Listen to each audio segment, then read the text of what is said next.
Malachi Rivers had just finished preaching his Sunday sermon, a heartfelt message about holding on to faith in times of uncertainty. The sanctuary of Grace Point Community Church still echoed with quiet amens and the trailing notes of the final hymn. Outside, his children, Noah and Eden, raced across the lawn to the church van, while his wife Priya smiled and chatted with a few members. To the world, life looked stable and peaceful.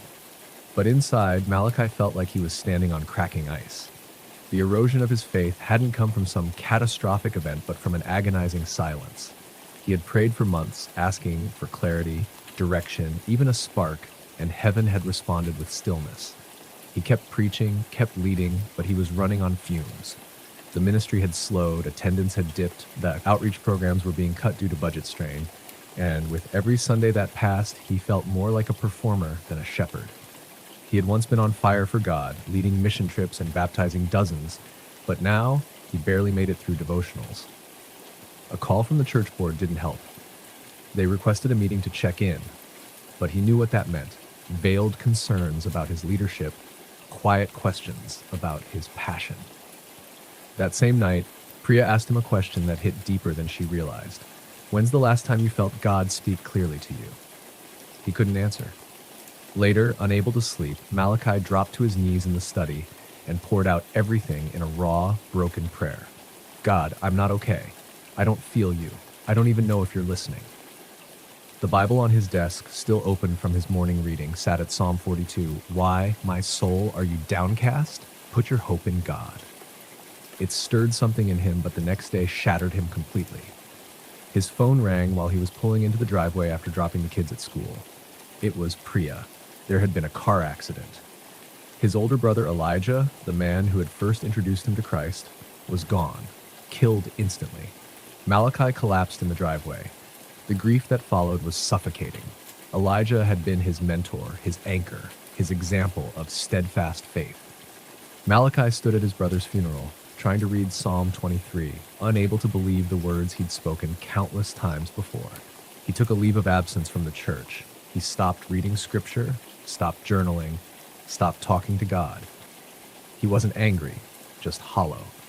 Priya never stopped praying. She whispered blessings over him while he lay in bed and gently taped scripture verses on the mirror.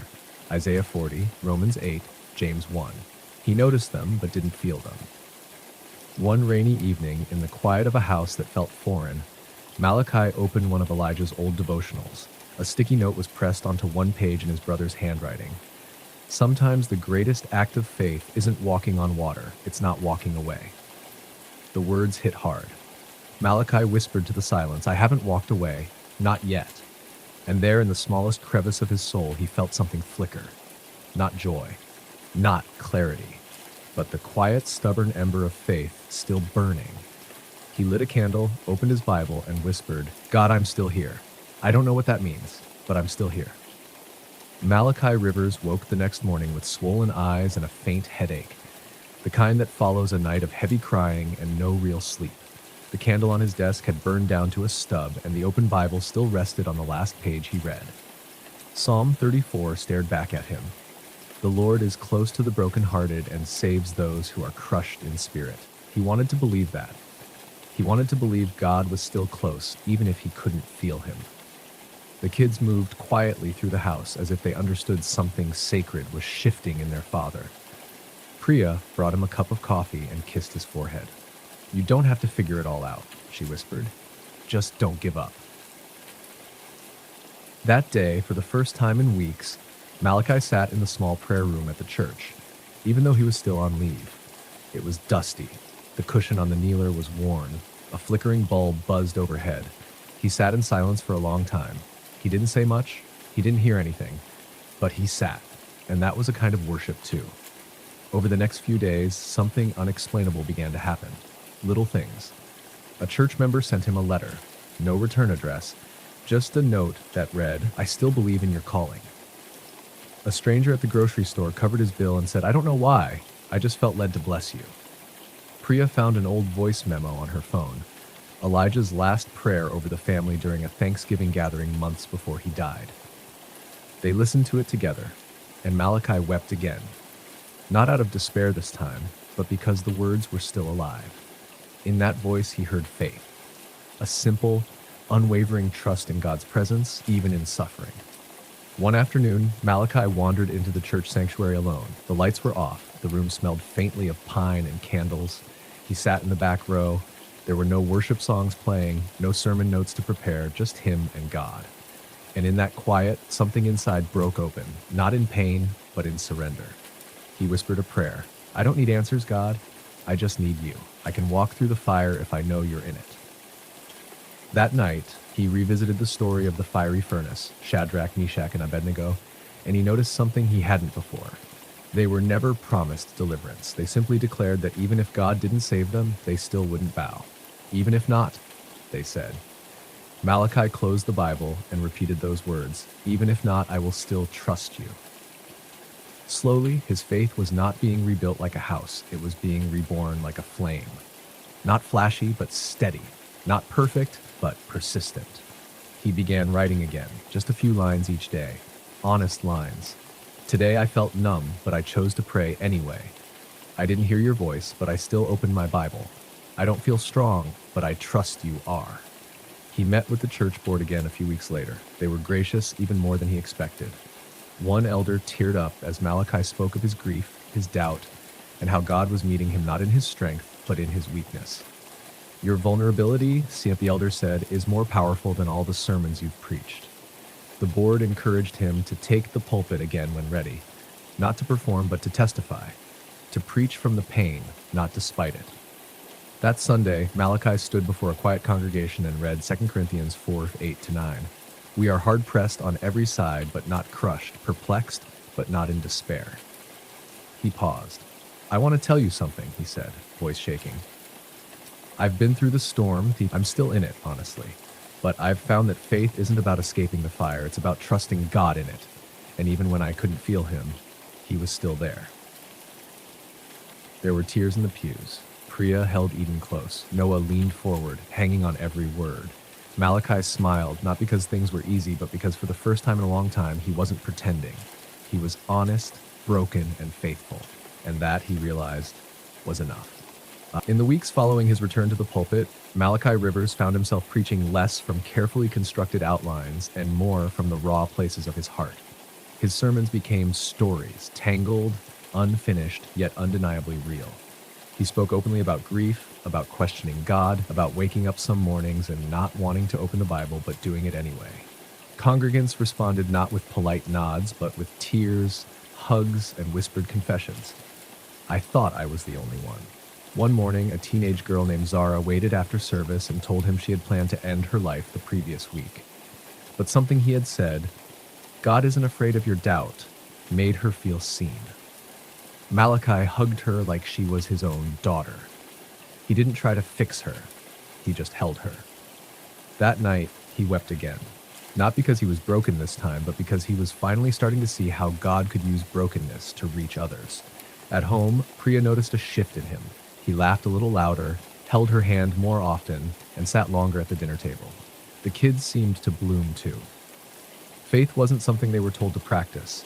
It was something they watched unfold, quietly and honestly, in their father. Still, there were shadows. Elijah's absence haunted family gatherings. Malachi would often go to his brother's gravesite, sit in the grass with his journal, and read aloud the scriptures they used to study together. Sometimes he laughed at their old inside jokes. Other times he simply cried and said nothing at all. One late afternoon, as the sun slipped low behind the trees, he felt a breeze stir through the tall grass and heard a phrase echo in his soul: "Keep going." He didn't know if it was God or just memory, but either way, it gave him strength. That evening, he was invited to speak at a men's retreat. He almost declined. Part of him still wrestled with feeling worthy enough to lead, but Priya reminded him, "You're not leading because you're perfect. You're leading because you didn't give up." The retreat was held in a small mountain lodge.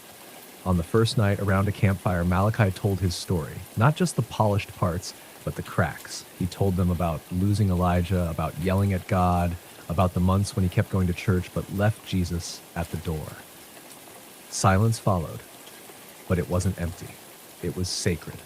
One man stood up and confessed his addiction. Another admitted he hadn't prayed in over a year. Malachi didn't try to fix them. He simply reminded them, God doesn't love the perfect version of you. He loves the real one. The next morning, before the sun rose, Malachi walked through the woods surrounded by dew and pine. He whispered a simple prayer, Lord, don't let me forget what it felt like to need you every second. As he turned to head back to the lodge, his phone buzzed. It was a message from a man named Ezra, someone who had once attended Grace Point years ago, left during a crisis of faith. The message read, I heard you spoke at the retreat. If you're still willing, I'd like to talk. I think I want to come back to church, so maybe even come back to God.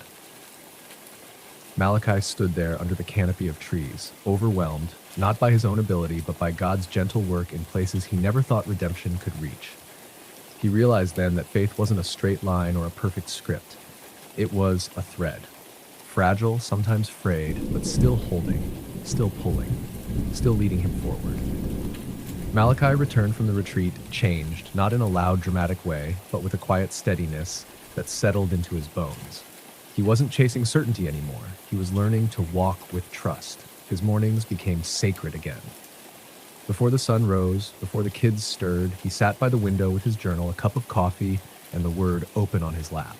Sometimes he wrote verses over and over, like ancient anchors. The Lord is my shepherd, I shall not want.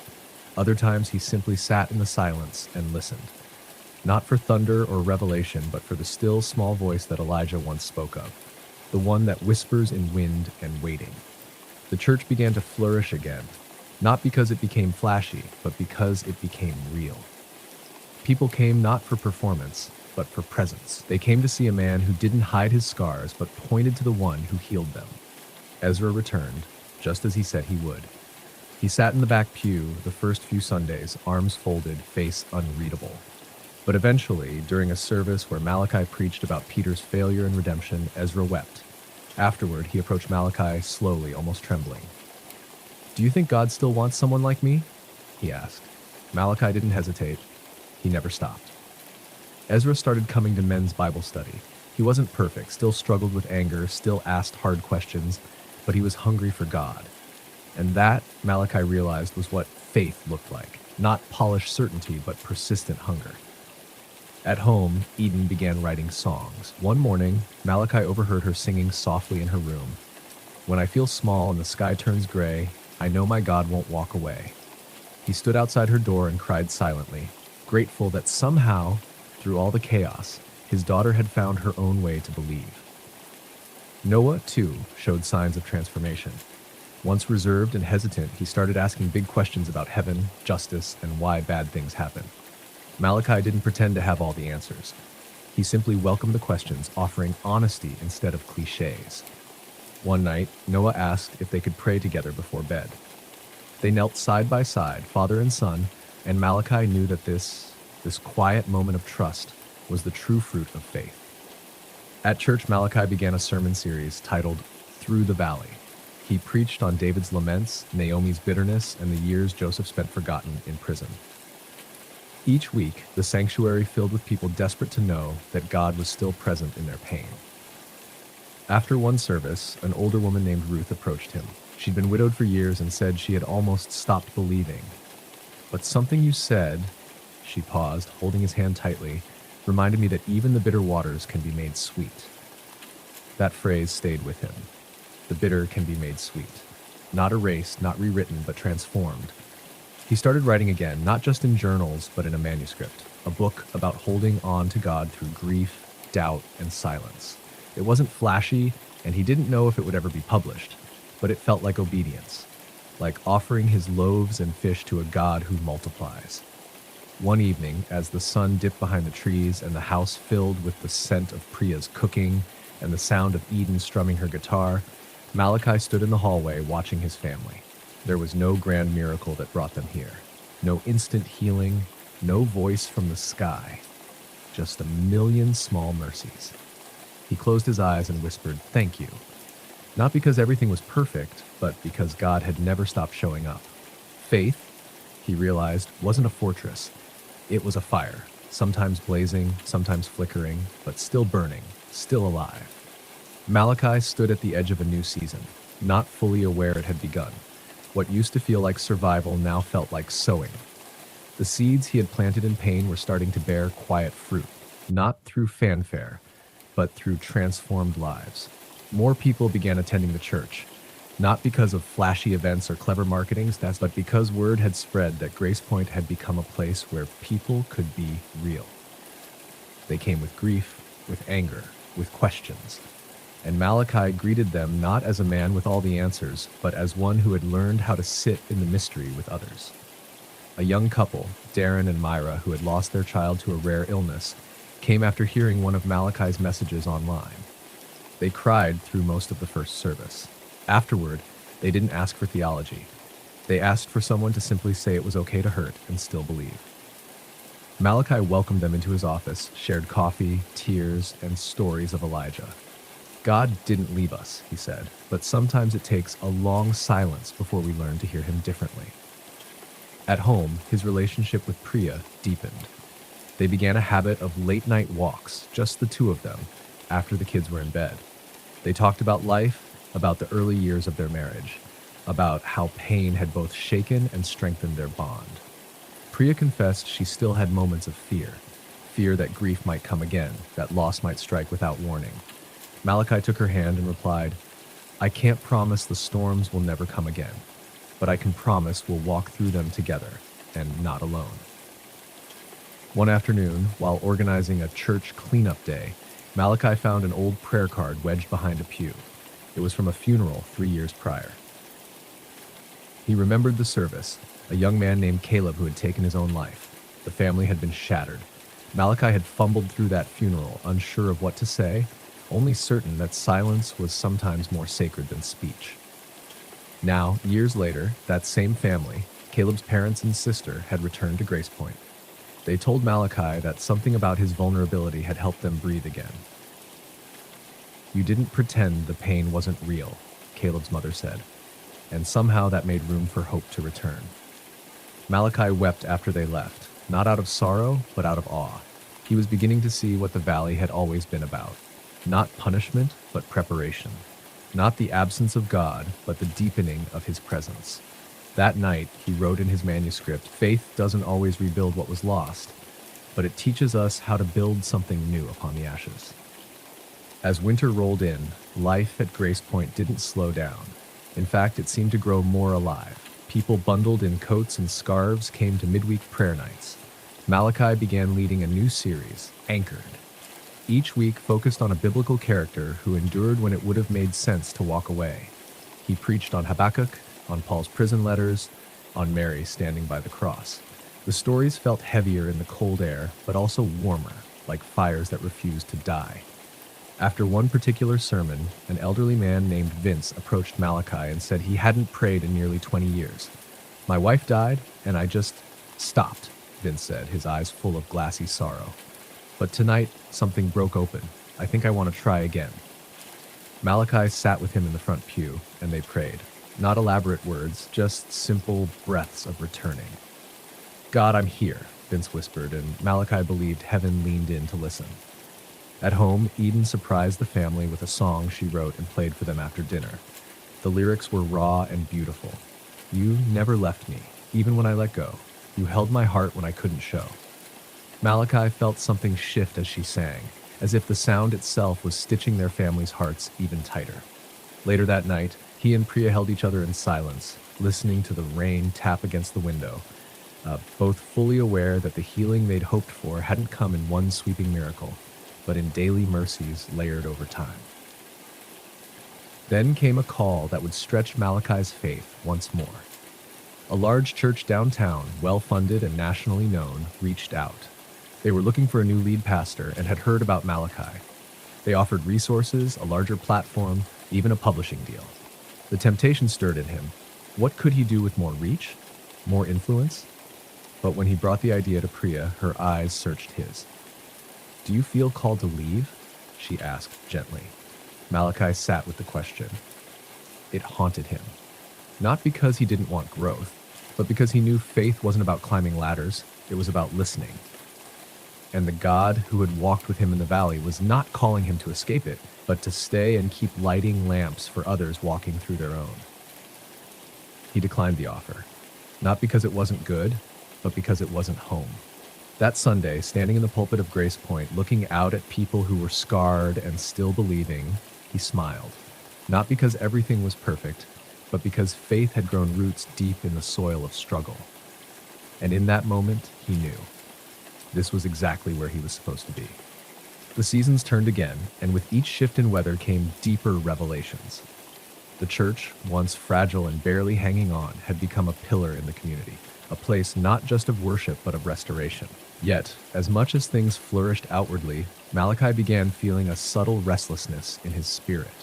It wasn't dissatisfaction or burnout, but a holy stirring, as if God were preparing his heart for something unseen. He would sit in the sanctuary long after services ended, watching the dust dance in beams of light through the stained glass. "What now, Lord?" he often whispered. One morning, during prayer, a word settled in his heart. Release. He didn't know what it meant, only that it felt like the beginning of a new chapter. He spoke with Priya about it, and she nodded slowly. "I've been feeling it too," she admitted, "like we've built something strong, and now it's time to let it grow beyond us." It wasn't a resignation from faith or from ministry. It was an act of obedience.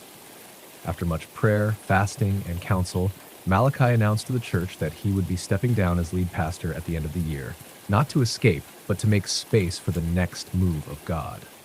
The decision was met with mixed emotions: tears, confusion, gratitude, but ultimately, peace. Ezra was appointed to take on more leadership. The garden ministry had new caretakers. The young leaders Malachi had mentored were now stepping confidently into their callings. It was, in every sense, a spiritual succession. In his final weeks at Grace Point, Malachi preached a series titled Finish Faithfully. It wasn't about death or farewells. It was about running the race with endurance, keeping the flame lit all the way to the end. He shared the story of Paul writing from prison, of Moses gazing at the promised land, of Jesus at the table with his disciples. Faith doesn't always look like crossing the finish line with triumph, he said in his last sermon. Sometimes faith is just refusing to let go of God, even when the ground beneath you shakes. That final Sunday, the sanctuary was packed. People traveled from other towns, some even from out of state. Those who had been impacted by Malachi's messages, like his book or his counsel. Letters lined the altar, and a long banner across the back wall read, "Thank you for showing us how to believe in the dark." After the service, the congregation gathered in the garden, now overflowing with color and life. Children played between rows of flowers. Elders laughed beneath canopies. Priya and the kids stood beside Malachi, beaming. For a long while, he simply stood there, breathing in the moment. He knew this wasn't the end. It was a continuation of the story God had been writing all along. Later that evening, back home, he sat alone on the porch, watching the stars appear one by one. He opened his journal, the same one he had started after Elijah's passing, and wrote, "You carried me when I could not walk. You spoke when I had no words. You remained when I doubted you, and now I remain in you." He closed the journal and smiled. Tomorrow was unwritten, but faith would go with him, still quiet, still strong. Months passed. Malachi and Priya took time to rest, to travel, to simply be. Then one day they were invited to teach at a retreat center nestled in the hills.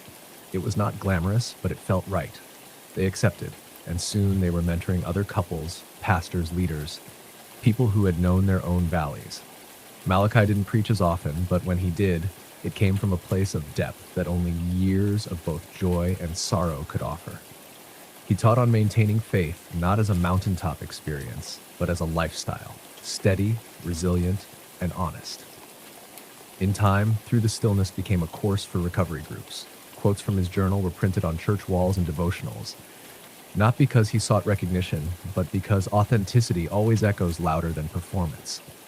He was never famous, but he was faithful, and in heaven's eyes, that was everything. On the 10th anniversary of Elijah's passing, the family planted a tree in the garden behind the church. They didn't invite a crowd. It was just the four of them, a quiet ceremony of remembrance and gratitude. As the roots of the tree took hold, Malachi whispered, "This is what faith looks like. It keeps growing even through the scars." and in the silence that followed, there was peace.